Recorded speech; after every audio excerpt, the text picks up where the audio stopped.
El anarquismo epistemológico fue propuesto por el doctor Paul Feyerabend, un filósofo austríaco, en su libro Contra el método, esquema de una teoría del conocimiento. La obra se trata, por si no lo dejase suficientemente claro el título, de una crítica a la metodología y la racionalidad subyacente a la investigación científica. Plantea el autor que la búsqueda de un criterio general, estable e infalible, es inadecuado. La ciencia, en cambio, funciona sobre accidentes, coyunturas, intereses y eventos ajenos a la lógica interna, enfocando entonces el análisis de la ciencia no desde una perspectiva de la racionalidad, sino centrada en un contexto histórico y sociocultural.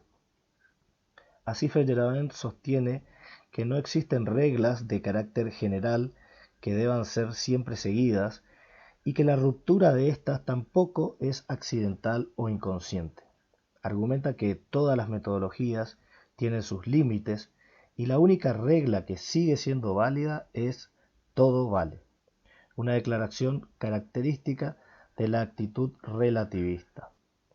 Sin un método tampoco hay una demarcación clara, pero Feyerabend asume también la propuesta de la inconmensurabilidad de las teorías de Kuhn.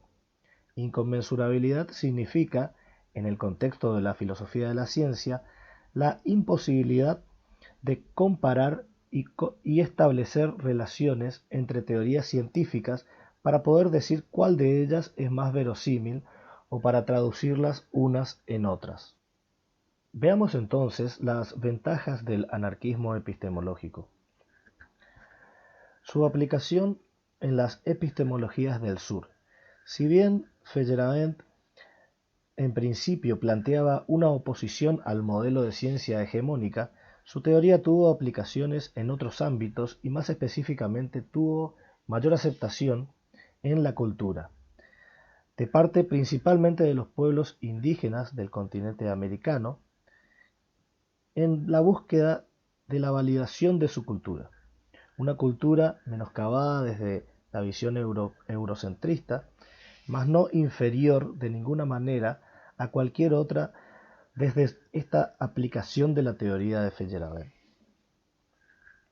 También tenemos el resurgimiento de saberes antiguamente excluidos.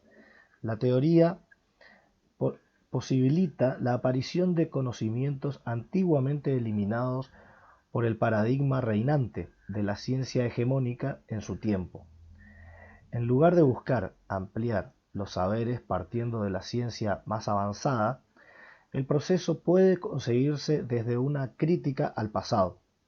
Un ejemplo de esto es la idea de que la Tierra se mueve, concepción a la que Ptolomeo se oponía y más adelante trató de bastante ridícula, para luego ser descartada en la ciencia de su época.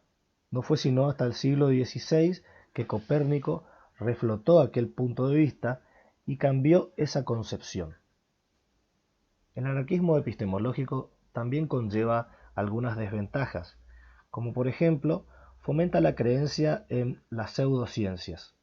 El hecho de que Feyerabend apoye la total y absoluta libertad respecto a la ciencia conlleva a la idea de que en realidad la ciencia, apoyada por método científico, no tiene validez, sino que tiene en cuenta la estructura social y el contexto cultural.